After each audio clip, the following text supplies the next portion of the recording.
we've got to talk about the wine. I'm really enjoying it. Tell me what this is I'm drinking, because it's beautiful stuff, and tell me about ThinK Wine Group. Yeah. So ThinK Wine was my second venture, and it came about just purely because the return investment that the brands that I was working really closely with were getting was insane. And they were telling you. So they were saying, oh my God, Kath, last night, within 5 minutes, we've made 25 grand. And I was like, what? This is mad. So I'm like, okay, well, I need a product to sell because I know how to do this form of marketing. I've got all these people who are, my friends in the industry who'll probably do me favors. I just need a product, but what product? Because it has to have longevity, because what I was seeing was people setting up e-commerce stores and then just pulling them down the next day, making a load of money overnight and then just getting rid. And I was like, no, I don't want any of that. I want an e-commerce store with longevity. What am I passionate about? And that's what I'm passionate about. I'm passionate about wine. I was always going on wine holidays, wine tasting events. Love wine, always have. Love Prosecco. Obviously, being in the influencer marketing world, at one point when I was younger, I used to go to the opening of an envelope. I was literally like, oh, yeah, anything, I'll come. But it's a Prosecco on arrival or champagne on arrival. It's full to the brim of sugar. Yeah. And very quickly, I was gaining weight. And I hate telling this story now because I've actually come full circle and I've gained weight again because I've been on a cruise and I've gained another stone and blah, blah, blah. I've come full circle. But at the time, I was so annoyed at myself because I'm like, I've gained all this weight. And because I'm in the influencer world particularly, you don't want to look like you've gained weight. So I'm like, okay, I need to stop drinking because that's clearly what it is. I'm not eating any differently. I'm still going to the gym, but I'm drinking well more. Then I'm like, it's full of sugar. So I start looking into it. Prosecco and wine, all full of sugar. I'm like, what if you could create a wine that still tasted great, but it was way less sugar? And that's all it was. It was like a thought in my head. And once I thought it, I couldn't unthink it. And I couldn't sleep again until it had been done. It was just, it really ran away with me. And then I actually went to a residential boot camp to lose weight. This was Craig Williams' one, wasn't it? Craig Williams, yeah. Because he's been on here. He's awesome. Yeah, he's awesome. So I absolutely. What's it called? Team Boot Camp. Team Boot Camp. Yeah. Let's give it a plug. Team Boot Camp. How are you, Craig? Need to lose £10 in 1 week, then get to Team Boot Camp. I'm going next week, actually. Oh, yeah. Do you know what he said to me? He said, that's what I spoke about. I always remember what he said on here. I said, you know what, is that like a community spirit that you kind of nurture there? And he said, there's nothing for nurturing community spirit like doing burpees in the mud. Yeah, no, he's absolutely right, because obviously you all go in there together and you're sobbing. You haven't ate, and you do eat, but it's minimal. And then you train hard. So it's great. I absolutely love it. I've been loads of times, but obviously you're supposed to go and never go back. Just accidentally, I keep drinking, so I have to keep returning. But it is alcohol is the worst for weight gain. Yeah. And it's something which it resonates with me because you sort of ignore it a little bit, don't you? Because it's social. It's something which, when you go to these events, which I do, you're compelled, aren't you? To drink. Even now, I'm like, I could raise you with a glass of wine. Yeah, it's bloody nice. To be fair, cheers. Not rubbing it in. Is this a Prosecco then, is it? Yeah, so the one you're drinking's a Prosecco. The other one, I've got two at the minute. I am going to be releasing a red in coming months, but I've got two. I've got a Prosecco and I've got a Pinot Grigio Sparkling Rosé, which is basically very much like a pink Prosecco. Both are super low in sugar. So it's 5 grams per litre. It works out way less than a gram per glass, way less. So... the full bottle's got 450 calories in. No, it's not. So, some Proseccos have got... An all bottle of white wine? Because red's not as bad, is it? No, red's a bit less, but Prosecco, it depends on which one you get, because if you get a brut Prosecco, that's lower in sugar, but they can still be 1,200 calories. Really? Yeah, it's still... depending on which one you get, obviously, because it can still go up to 13 grams of sugar a litre in a brut. But then in... an extra dry, Like you could have 3,000 calories in an extra dry. Easy. Joking? Yeah. In a So bottle? whenever you're buying Prosecco, make sure you check if it's a brut or extra dry, because you do not want to drink an extra dry Prosecco. Probably pay double for the brut as well. Yeah. Because I mean, I'm not a big Prosecco drinker, but I don't mind it, and that I wouldn't know that was low in sugar. Yeah. Well, that was the idea. So what actually happened when I had the idea and I was at boot camp and I'm talking, to the girls about it today, and they're all going, that's gold. So I start looking, does this exist, And it did with one person. There was one competitor, which I won't name and shame, but let me tell you, it tasted cardboard. It was disgusting. And when I found out who they were, I obviously ordered a bottle, not even because I was necessarily going to do it at that point, because I didn't have the money. But I wanted to try it, and I was like, spat it out. I was like, I would never that bad, drink yeah. that. Yeah.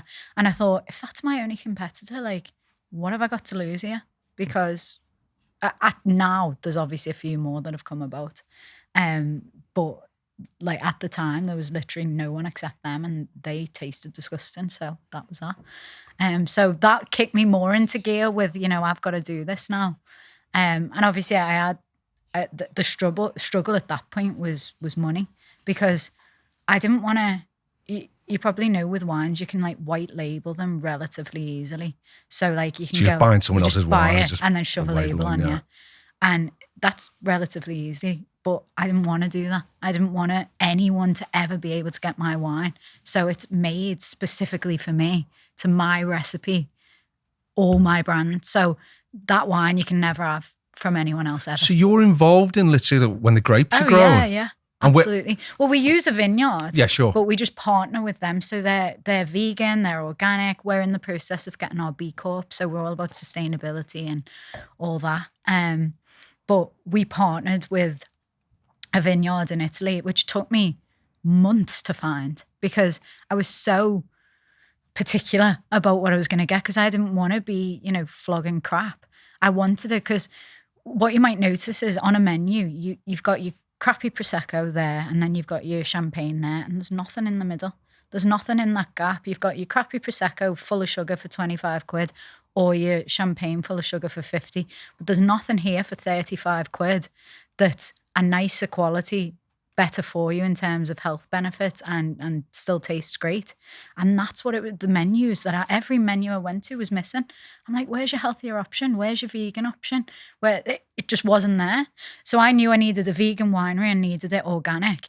You'd think that would be easy, but at the time, because we're talking 3 years ago now, there was vegan wineries or there was organic wineries, but there wasn't really both. There wasn't both. Yeah. So to find one, and then I found one. I found a few, and then when I trialed some of the other wines, I was like, absolutely not. And then I found my winery, and it was honestly like the minute I tasted it, I just knew. I'm like, this is it.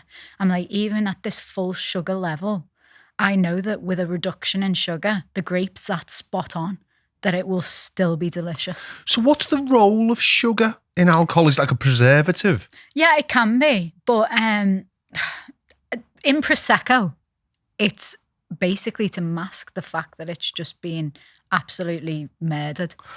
So it's a taste issue. Yeah, right, okay. Yeah. They've just gone, okay, well, we've made it, doesn't taste great, lash in a load of sugar. Oh, and also, like, girls do have a sweet tooth, so I think they understand there's a market for that, like, sweet tooth female. Well, I think there's a market for it generally. I mean, I listened to Andrew Huberman's podcast. He's doctor from California, and he had an episode on what sugar does in terms of dopamine release. Oh yeah, and your body, literally, your receptors just latch onto the sugar and say, "This is great. Yeah, it's great." So you learn about stuff like that at boot camp. Oh, do you really? Yeah, they do. They put on like sugar videos and all that, and you're like, "Oh, sugar's the devil." But you know what? It's interesting though, isn't it? Insofar as if you think about the role that food and drinks has in human beings, it's supposed to be nutritious. Yeah. But because the food industry has made everything taste good. Yeah. Because when did you last taste something which we bought which didn't taste fantastic? Yeah. And when we were cavemen and women, you were walking the land, you weren't enjoying everything you eat, you were just trying to stay alive. Yeah. So it's interesting that the role of sugar is more on the taste side. So how come then? Because I'm really enjoying this beautiful glass of ThinK wine Prosecco. How come that still tastes good if it doesn't have the sugar? Because it's come from a great winery that really cares about their grapes, looks after their grapes. You know, their grapes are everything to them. It's all about the winery. It's all about how well cared for the whole process is. And my winery is like one of the best. And we've won, we've only been going 2 years, we've won 3 awards already for it. And that's not up against other low sugar wines. It's up against every wine. It's up against every bubbly. And we're still winning awards even though we're low sugar. But it's because of the winery. You know, I can't take credit. All I've said to the winery is, hello, make me your wine with way less sugar, this amount, please.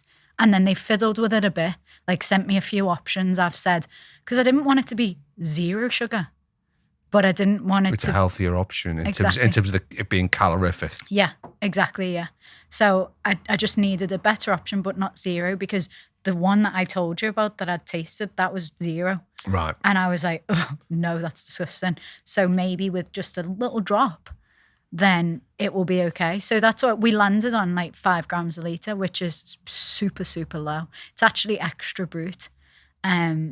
So really, really low. So, but it's purely down to the winery and how they look after their grapes and how much they care for their wines. That's why it tastes good. But I knew from the initial moment I tasted their full fat one, I knew that when they made this for me, it'd still be amazing, and it was. Because of the quality of the grape and the quality of the work they do. The quality of everything, it's just top notch. Are they substituting the sugar for anything? No, they're not. No, we've got no substitutes whatsoever. It's just, because basically when you're making not all sparkling wine, but when you're making a Prosecco in a tank, because ours is made the Charmat method, so it's in a tank, it's reduced to 0 sugar anyway during the process. And what they do is they add this thing called a dosage, which is basically like a grape must. It's like grape sugar. And they just add a little drop of that in at the end. But obviously others just lash a load in. But we've just added a small drop. So it's not substituted. There's no like preservatives or whatever. And it's organic as well. So it's not like chucking Canderel in your coffee rather than sugar? No. There's no replacement whatsoever. It's just purely less grape must.